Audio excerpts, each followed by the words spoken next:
नमस्कार, मैं सुहाना आपके साथ और आप देख रहे हैं द न्यूज पोस्ट। वक्त तो चले खबरों में तेजी से अपडेट करने का, लेकिन इससे पहले अगर नहीं किया है आपने द न्यूज पोस्ट को सब्सक्राइब तो सबसे पहले चैनल को सब्सक्राइब करें, बेल आइकन पर क्लिक करना ना भूलें क्योंकि इससे मिलती रहेगी आपको तमाम अपडेट। तो चलिए बिना वक्त जाया किए शुरू करते हैं आज की बुलेटिन। आज वित्त मंत्री राधा कृष्ण किशोर वित्तीय वर्ष 2025-26 का बजट पेश करेंगे। इस दौरान फिर इस साल बिना नेता प्रतिपक्ष के ही बजट पेश होगा। बजट के पूर्व वित्त मंत्री ने कहा कि बजट जन आकांक्षाओं को पूरा करने वाला होगा, गरीब मध्यम वर्ग और राज्य के विकास वाला बजट होगा। चतरा पुलिस को बड़ी सफलता हाथ लगी है। नक्सलियों के 5000 से अधिक कारतूस, 1 दर्जन ऑटोमेटिक हथियार को जंगल से बरामद कर लिया गया है। बता दें कि 18 लाख का इनामी नक्सली और जोनल कमांडर सह टीपीसी उग्रवादी संगठन का सुप्रीमो रविंद्र गंजू उर्फ आक्रमण की निशानदेही पर पुलिस ने कार्रवाई करते हुए ये सभी सामान जब्त कर लिया है। जिस तरह से टीपीसी नक्सली पर लगातार शिकंजा कसा जा रहा है, उस दिशा में यह अब तक की सबसे बड़ी कामयाबी मानी जा रही है।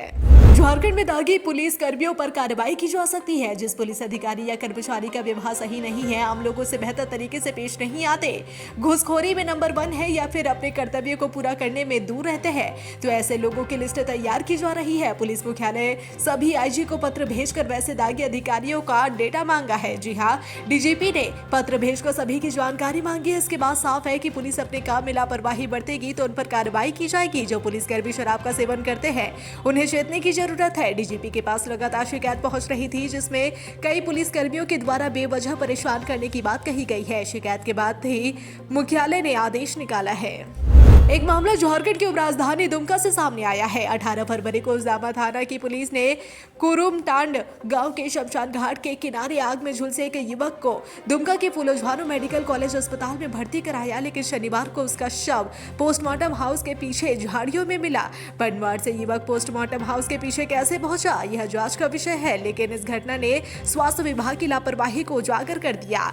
मिली जानकारी के अनुसार शनिवार दोपहर दुमका के फूलोझानो मेडिकल कॉलेज अस्पताल के पोस्टमार्टम हाउस के पीछे एक शव नगर थाना की पुलिस ने बरामद किया। उस वक्त शव की पहचान नहीं हुई। पोस्टमार्टम के बाद पुलिस ने शव को सुरक्षित रख दिया। बाद में उसकी पहचान उसी युवक के रूप में हुई, जिसे 18 फरवरी को जामा थाना पुलिस ने कुरुमटांड गांव के शमशान घाट के किनारे से जली हुई अवस्था में उठाकर इलाज के लिए फूलोझानो मेडिकल कॉलेज अस्पताल में भर्ती कराया था। नगड़े की रुगड़ी टोली की रहने वाली मुस्लिम महिला को महाकुंभ जाकर स्नान करने और लाल पाट साड़ी पहनने के साथ साथ भजन गाने को लेकर मुस्लिम समुदाय के लोगों द्वारा जान से मारने की धमकी दी जा रही है। महिला ने इसे लेकर नगड़ी थाने में आवेदन देकर मामले में इंसाफ की गुहार लगाई है। महिला का आरोप है कि मुस्लिम समुदाय के कुछ लोगों ने उसके घर आकर धमकी दी थी। चरकी ने बताया कि उस दरमियान वो घर पे नहीं थी, जबकि जो लोग आए थे उनके द्वारा उनकी मां और बच्चों को धमकी दी गई थी और कहा गया था कि मुस्लिम लोग महाकुंभ नहीं जाते और ना ही भजन गाते हैं। महिला के द्वारा सीडीओ सदर के सेक्रेटरी और रुगड़ी टोली के सदर सेक्रेटरी पर धमकी का आरोप लगाया गया है। मामले को लेकर जब हमने सदर सेक्रेटरी से बात की तो उन्होंने इस बात को पूरी तरह से खारिज कर दिया। बहरहाल पूरे मामले में जांच के बाद ही स्थिति स्पष्ट रूप से सामने आ पाएगी। अब देखना होगा कि पुलिस की जांच में क्या कुछ सामने आता है। राज्य के सुखदेव नगर थाना क्षेत्र में एक नाबालिग छात्रा के साथ दुष्कर्म की घटना को अंजाम दिया गया है।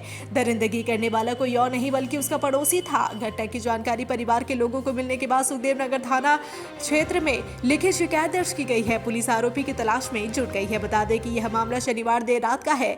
जब नाबालिग छात्रा घर पर मौजूद थी तो उसका पड़ोसी उसके पास आया, उसे बहला फुसलाकर अपने साथ ले गया। उसके बाद अपने घर ले जाकर वारदात को अंजाम दिया और इस घटना के बारे में किसी को ना बताने की धमकी दी।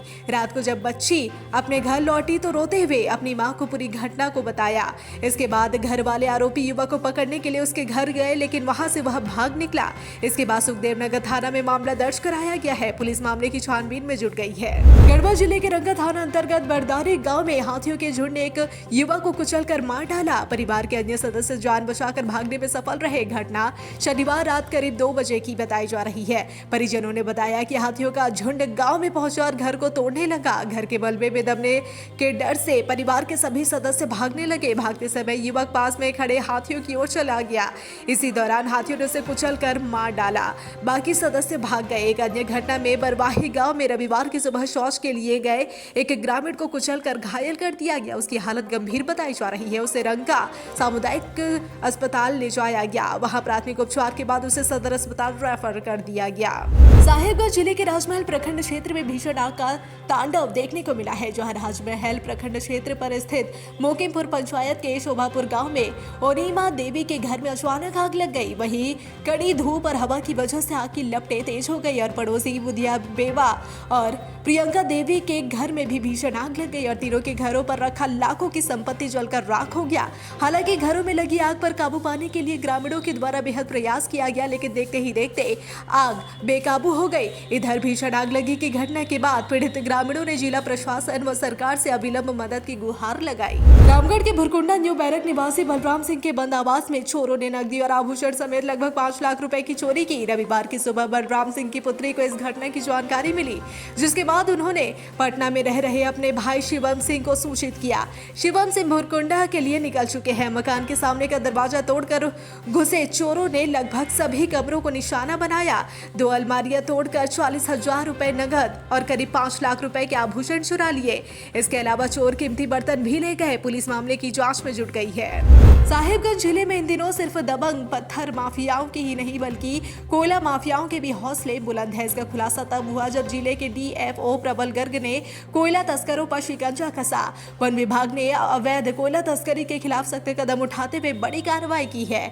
DFO प्रबल गर्ग के निर्देश पर वनरो फॉसिल पार्क के निकट मुख्य मार्ग पर वन विभाग की टीम ने छापेमारी कर 5 कोयला लदी मोटरसाइकिल जब्त की। इस दौरान लगभग 40 क्विंटल कोयला बरामद किया गया। इस अभियान का नेतृत्व वनपाल राणा रंजीत चौधरी कर रहे थे, जिनके साथ वनरक्षी अंकित कुमार झा, सुनील कुमार, सनी रजक, अमित कुमार, प्रेम कुमार, इंद्रजीत कुमार, फेलिसिटस हासदा समेत अन्य वनकर्मी मौजूद थे। विभाग का यह अभियान अवैध कोयला खनन और परिवहन पर रोक लगाने के उद्देश्य से चलाया गया। अवैध कोयला खनन और परिवहन को बर्दाश्त नहीं किया जाएगा। आसनसोल जसीडीह के बीच मेगा ब्लॉक के कारण रेलवे ने आज कई ट्रेनों को रद्द कर दिया। रेलवे आसनसोल डिवीजन के अंतर्गत जसीडीह रेलवे स्टेशन के प्लेटफॉर्म संख्या 1 और 2 के बीच फुट ओवर ब्रिज शुरू करने पर काम चल रहा है।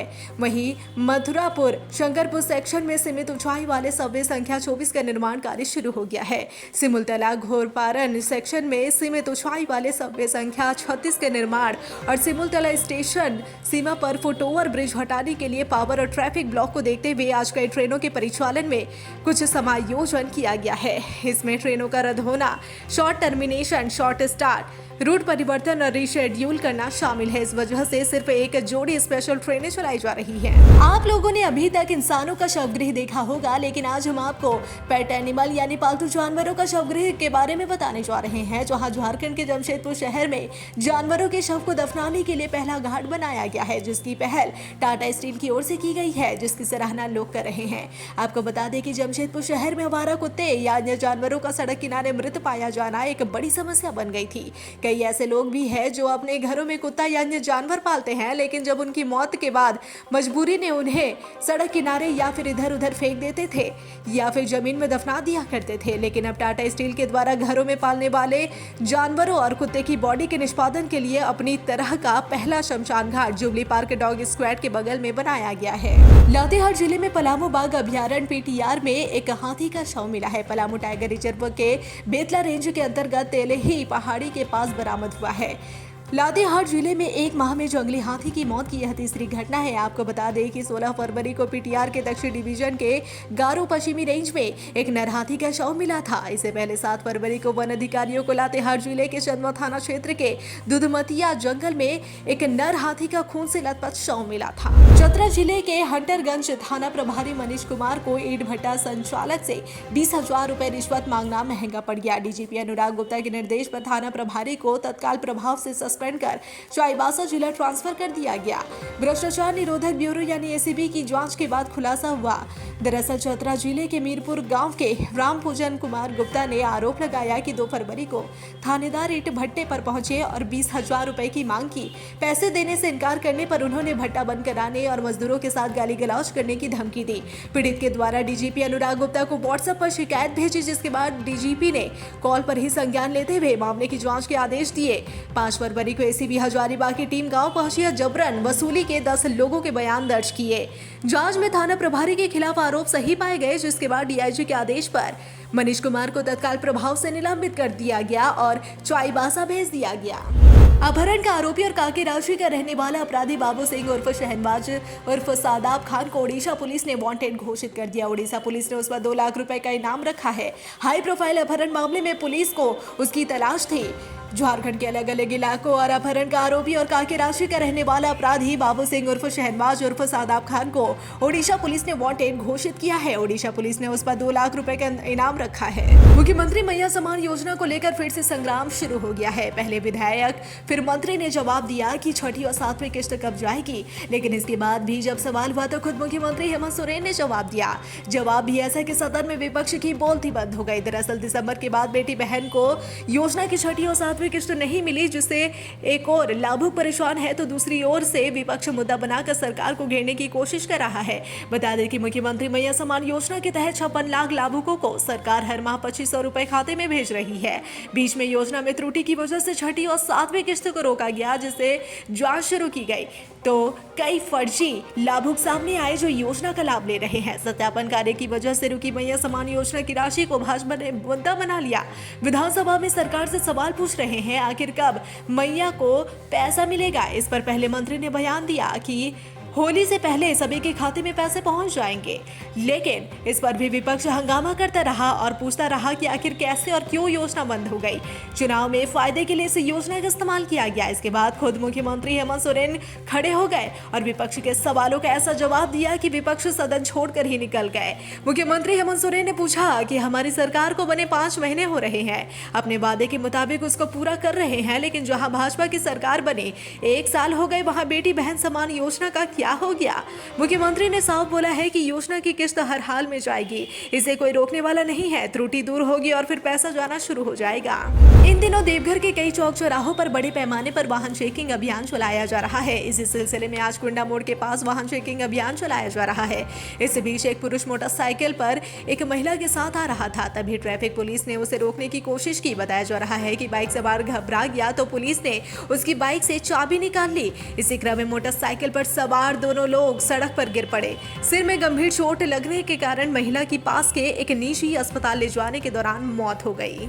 राजधानी रांची के रांची बिरसा मुंडा केंद्र कारागार में आजीवन कारावास की सजा काट रहे हत्या के आरोपी के फरार हो जाने के बाद जेल आईजी ने कार्रवाई की है। जेल आईजी ने बिरसा मुंडा जेल के 6 कक्षपालों को लापरवाही के आरोप में निलंबित कर दिया। रांची के बिरसा मुंडा केंद्रीय कारागार से एक कैदी के फरार हो जाने की जांच शुरू कर दी गई है। फरार कैदी अब तक पुलिस के पकड़ में नहीं आया है, लेकिन जेल कर्मियों पर गाज गिरनी शुरू हो गई है। शनिवार को जेल आईजी सुदर्शन मंडल ने सुरक्षा में लापरवाही बरतने के आरोप में जेल के 6 कक्षपाल को तत्काल प्रभाव से निलंबित कर दिया। खूंटी जिले में एक मां ने अपने 3 साल के मासूम के साथ आत्महत्या कर ली। यह घटना शुक्रवार रात का बताया जा रहा है, लेकिन पुलिस को शनिवार दोपहर को इस हादसे की जानकारी मिली। सूचना पर पहुंची पुलिस ने शव को कुएं से बाहर निकाला और पोस्टमार्टम के लिए भेज दिया। जानकारी के अनुसार कर्रा थाना क्षेत्र के छाता पंचायत स्थित सावड़ा गांव निवासी बिजला बाला शराब के नशे की हालत में घर पहुंचा। इस दौरान पति पत्नी के बीच झगड़ा हुआ, जिसके बाद महिला ने अपने 3 साल के मासूम बच्चे के साथ आत्महत्या कर ली। यह देख 2 अन्य बच्चों ने तुरंत इसकी जानकारी घर वालों को दी, लेकिन देर रात होने के कारण परिजन उन्हें बचा नहीं सके। कर्रा थाना प्रभारी मनीष कुमार ने बताया कि शनिवार दोपहर को ग्रामीणों ने पुलिस को घटना की सूचना दी थी। सूचना पर दल बल के साथ सावड़ा गांव पहुंचे और कुएं से शव को निकाला गया। पूछताछ के दौरान परिजन और ग्रामीणों ने बताया कि मृतका झालो बारला और पति बिजला बारला रोजाना नशे की हालत में झगड़ा किया करते थे। पत्नी की मानसिक स्थिति ठीक नहीं रहती थी और वह दिन भर नशे में रहती थी। महिला के 3 बच्चे हैं, जिसमें एक 3 साल के बेटे के साथ उसने आत्महत्या कर ली। धनबाद जिले के धनसार थाना क्षेत्र अंतर्गत बीसीसीएल के विश्वकर्मा प्रोजेक्ट जे बैच कैंप में तैनात सीआईएसएफ जवान ने आत्महत्या की कोशिश की, जिसके बाद प्रोजेक्ट में ड्यूटी पर तैनात अन्य सीआईएसएफ जवान व कर्मी मौके पर पहुंचे। आनन फानन में घायल सीआईएसएफ जवान को जोड़ा फाटक स्थित पाटलिपुत्र नर्सिंग होम ले जाया गया, जहां से डॉक्टर ने अशरफी अस्पताल रेफर कर दिया, लेकिन यहाँ के डॉक्टर ने गंभीर स्थिति को देखते हुए उसे दुर्गापुर मिशन अस्पताल रेफर कर दिया। Dhansar CISF inspector S K Singh ने बताया कि कि जवान SK राव की विश्वकर्मा प्रोजेक्ट के जे पैच में शनिवार की रात 9 बजे से सुबह 5 बजे तक ड्यूटी थी। करीब 9 बजे वह अपनी ड्यूटी के लिए कैंप से निकला ही था कि इसी दौरान उसने आत्महत्या करने की कोशिश की। उन्हें इसकी सूचना मिली, जिसके बाद वे मौके पर पहुंचे। इंस्पेक्टर SK सिंह का कहना है कि जवान SK राव कुछ दिनों से परेशान चल रहा था। शायद पारिवारिक कारणों के कारण वह गुमसुम चल रहा था। फिलहाल उसकी स्थिति नाजुक बनी हुई है। SK राव तेलंगाना के रहने वाला है। देर रात उसे अशरफी अस्पताल से दुर्गापुर मिशन अस्पताल रेफर कर दिया गया।